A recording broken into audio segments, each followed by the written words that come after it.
Om Shri Viragvaya Namaha. Pranams to Param Puja Guruji, Sri NVRA Garu.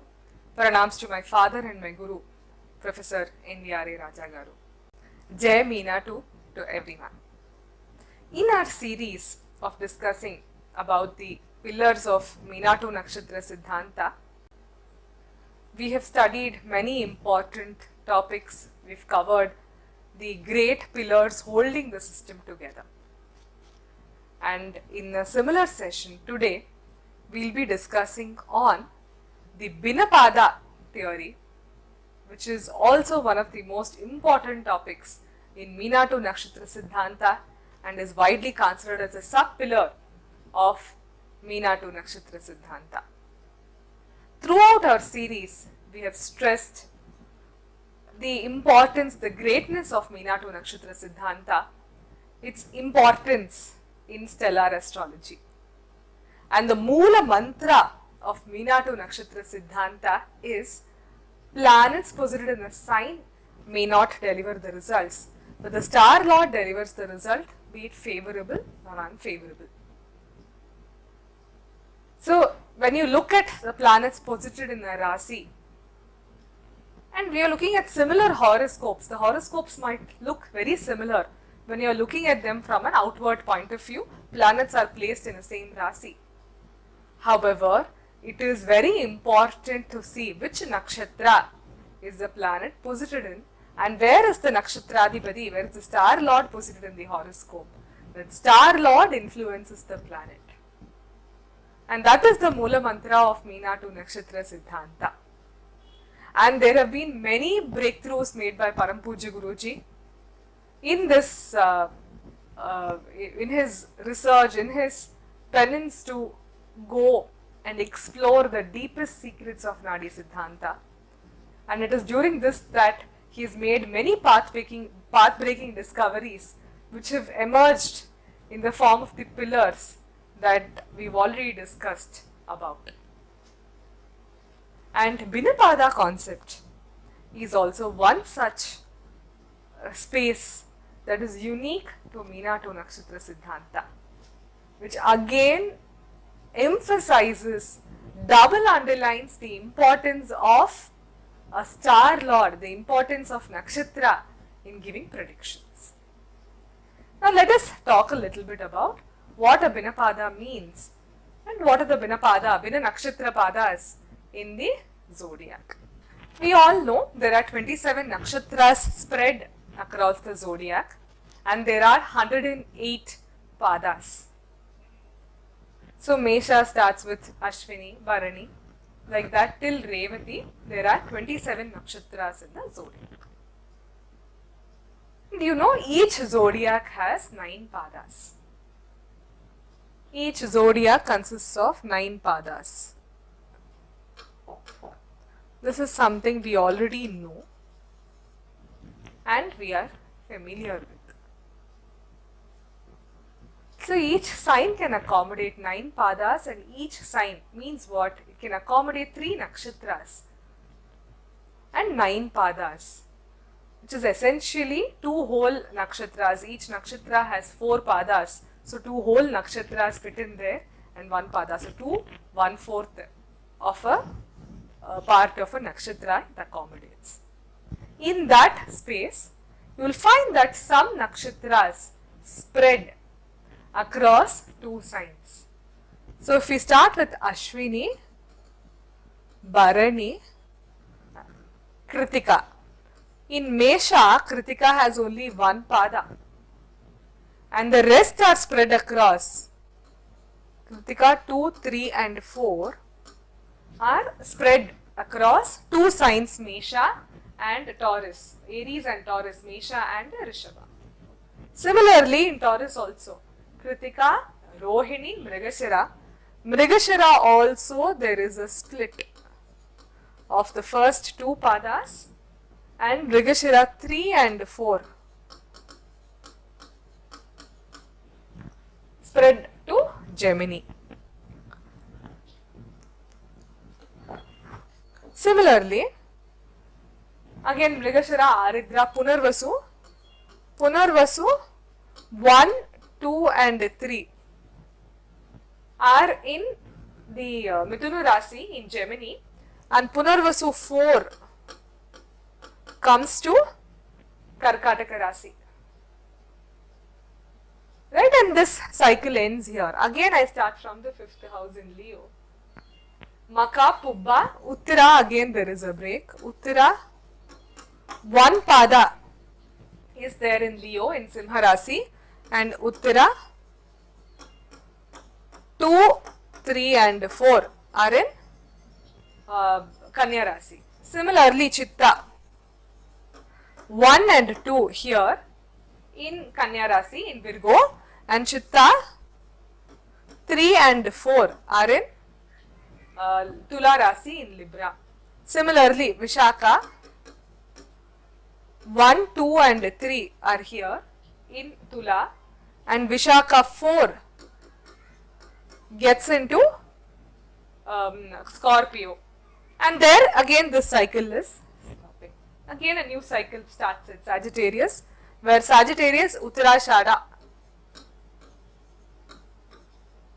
1 is here, Uttarashada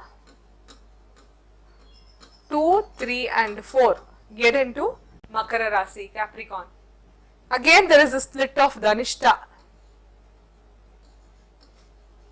1 and 2 in Makara Rasi in Capricorn, and Dhanishta 3 and 4 move to Kumbha, Aquarius. Then from there again Purva Bhadrapada 1, 2 and 3 come in Aquarius, and Purva Bhadrapada 4 gets into Pisces. And there the cycle stops with Revati. So if you notice, there are certain Nakshatras which are spread across 2 signs.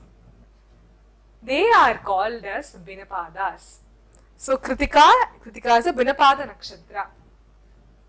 So if a planet is situated in Kritika, it is said to be in Binnapada because Kritika Nakshatra is spread across 2 signs. On observing closely, you will find that the split occurs, that is the Binnapada Nakshatras are coming only in 3 places for 3 planets. They are owned by 3 planets: Sun, Mars and Jupiter. So at Sun, the break is in the 1st pada, in Mars stars the break is in the 2nd pada, and Jupiter stars the split happens in the 3rd pada. Talking about the split there.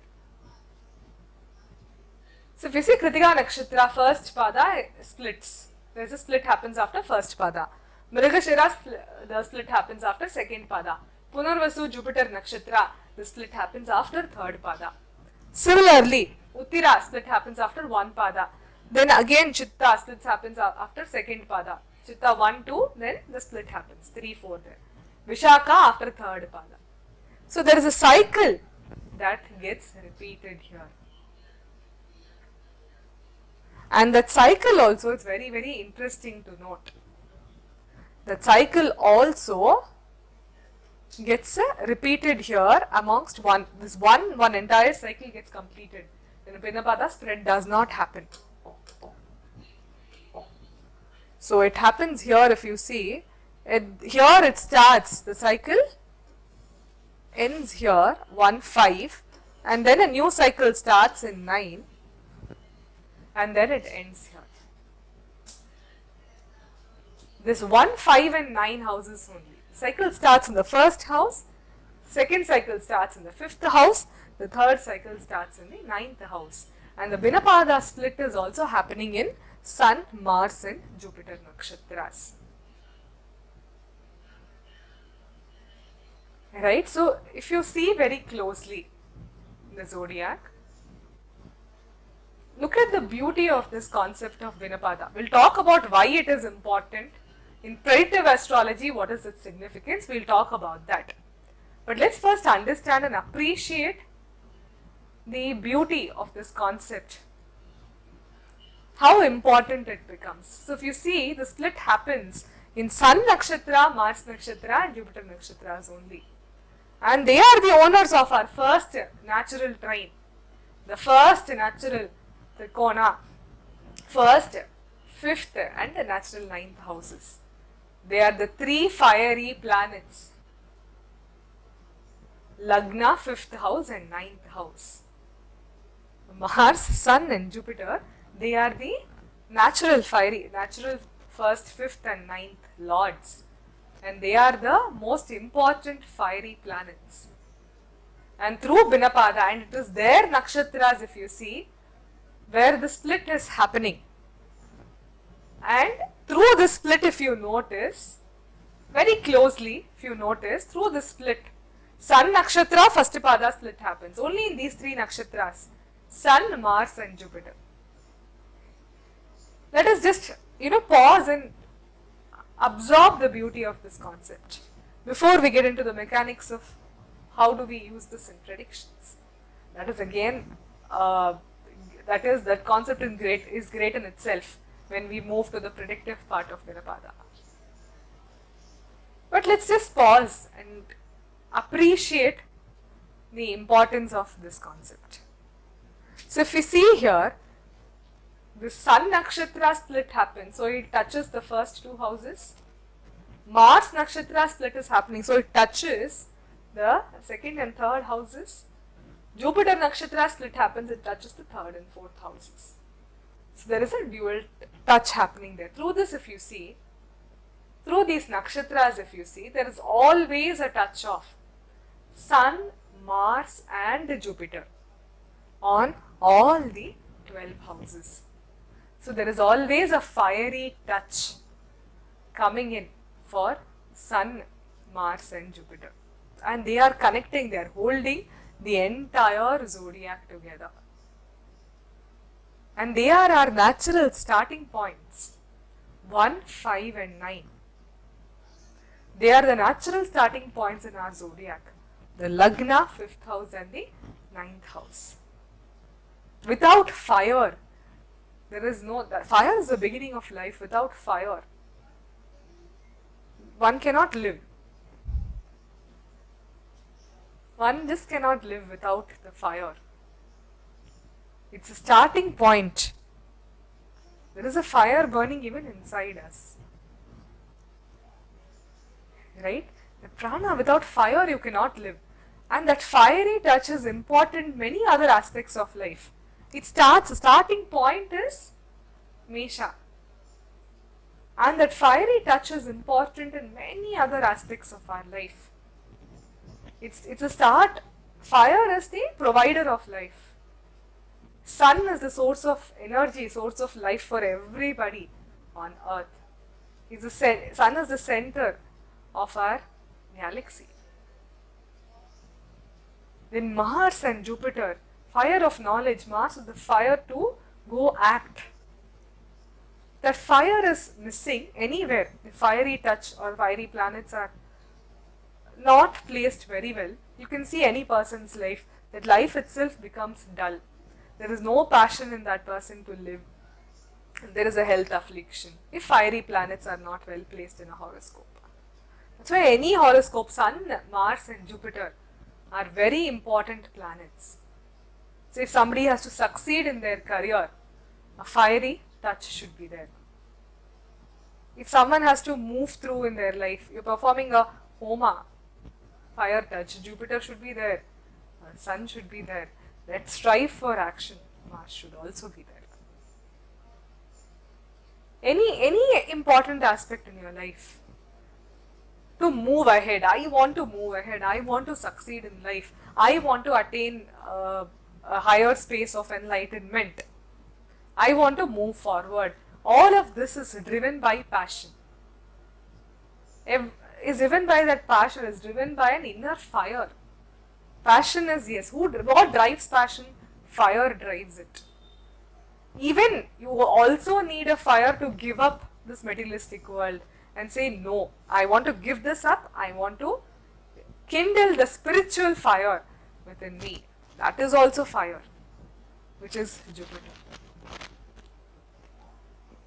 These 3, 1, 5 and 9 are the important, if you see, they are this is the spiritual triangle, this is the fiery kona, this is the dharma kona also, dharma trikona also, this is the spiritual trine as well.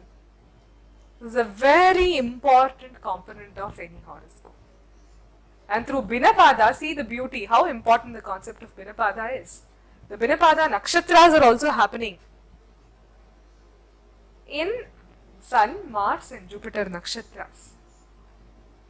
All 3 fiery signs connection is important. Mesha is a forest fire. There are different kinds of fires here. Mesha is an erratic fire, forest fire.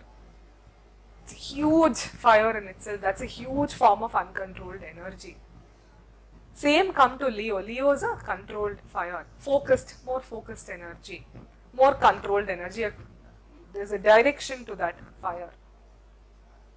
And Jupiter is like the most focused of all. It is like your temple diya, the lamp in a temple. Right? To rekindle, that's also the natural 9th house. To rekindle that lamp fire, that is Jupiter. So 3 fiery signs of Mars, Mesha, Leo and Sagittarius.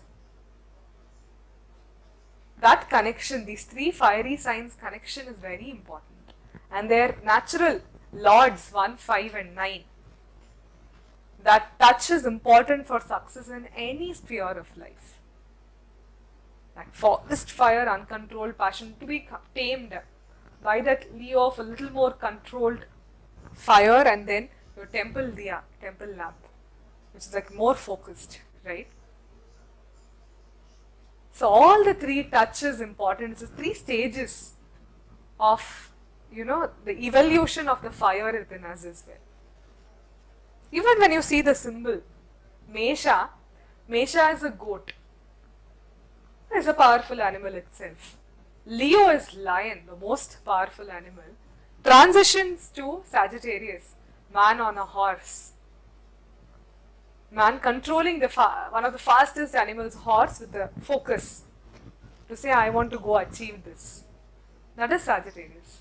So look at this transition that is happening. Goat, the obedient animal. There is a direction, but there is that obedience. It claims, it requires to stay focused. Then the commander, the royal fire of Leo. Then the tamer, the more focused fire of Sagittarius. And through this Binnapada, it signifies the importance of these touches required by 1, 5 and 9. That is why Sun, Mars and Jupiter are occurring as Binnapada Nakshatras, because every sign to thrive needs the fiery touch.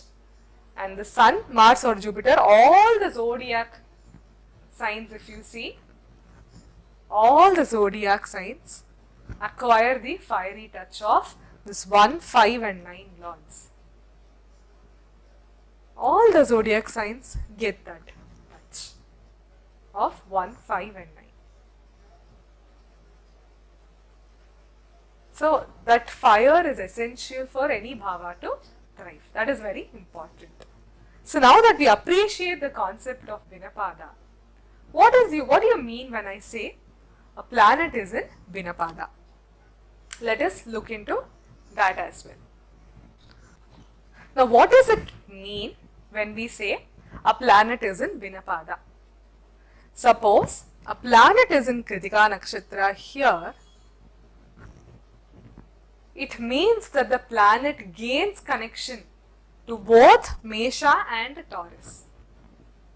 So whenever a planet is posited in the Sun star, Mars star or Jupiter star, the nakshatras spread across both the signs. So the planet is deemed to gain connection with both the houses when it is posited in the Binnapada.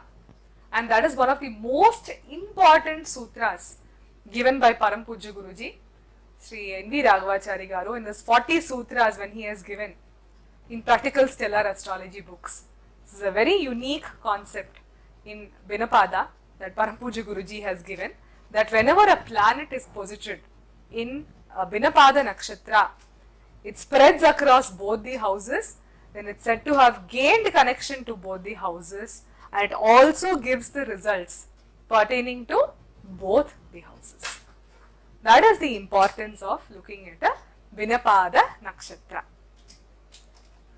Okay, so let us look at it a little more closely. What is the importance or significance of Binnapada? So if you see here, suppose I'll look at an example here. Say suppose moon is in Punarvasu Nakshatra. Okay, there are different types of Binnapada. Let us look at what are the types. Suppose moon is in Punarvasu Nakshatra. It is said to be spreading. Punarvasu Nakshatra spreads from across Mithuna and Karkataka, across Gemini and Cancer. So moon is said to be, if moon is in Punarvasu Nakshatra, it is said to be also gaining a connection in the forward direction. So which is called a push effect.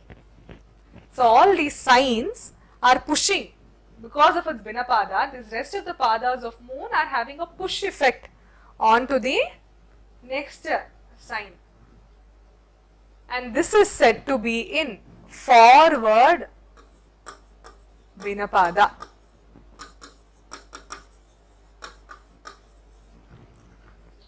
So where the Binnapadas are pushing the planet onto the successive sign, because moon's path of motion is like this. So moon is moving on to the next house. So moon's path of motion is like this. Moon is moving on to its successive sign. Then it is said to be a forward Binnapada, and this nakshatra has a push effect of pushing it to the next house. Right? So let us take another example. Suppose Venus is in Uttara Nakshatra here. Okay? Venus is in Uttara Nakshatra here. Then Uttara Nakshatra spreads across Kanya, Virgo and Simha, Leo. So here Venus is gaining connection to its sign which is before it. Not to a successive sign, but to a sign which precedes it. So this Venus is said to be in a backward Binnapada.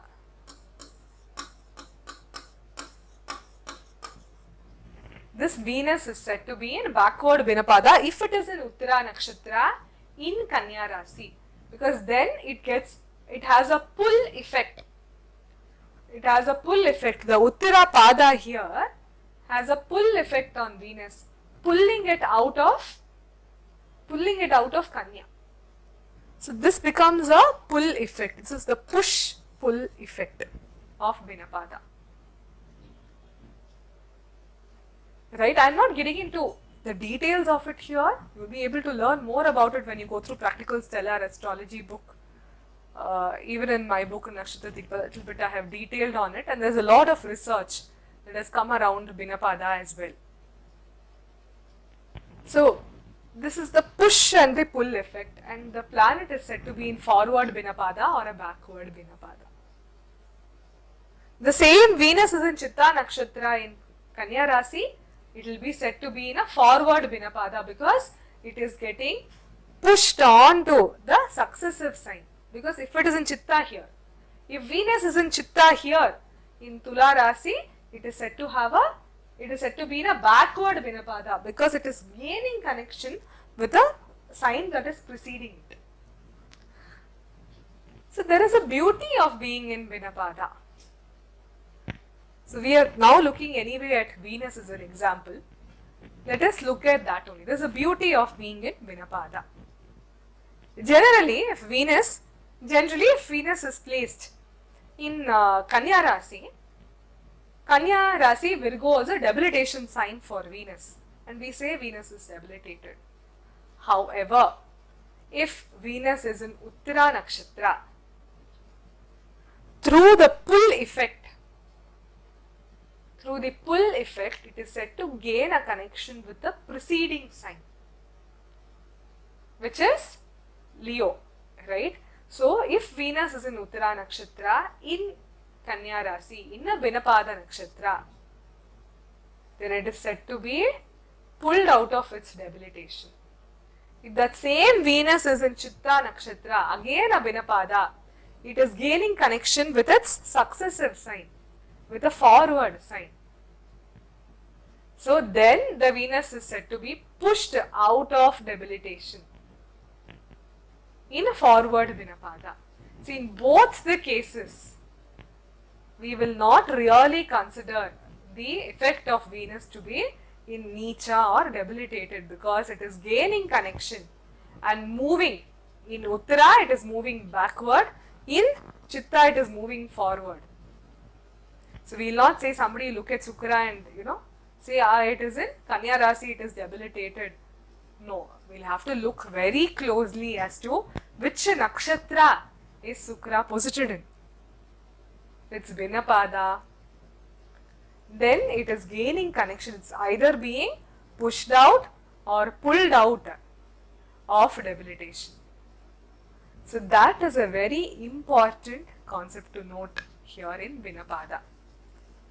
And the effect of the planet also, whenever it's in Binnapada, it gives the result of both the houses. And that is also very important to note here. It gives the result of both the houses when a planet is there in Binnapada. So that is why we say in Meena2Nakshtra Siddhantha, the planets posited in the sign may not deliver the result, but the star lord delivers the result. Nakshatras influence the result to be given by the planet.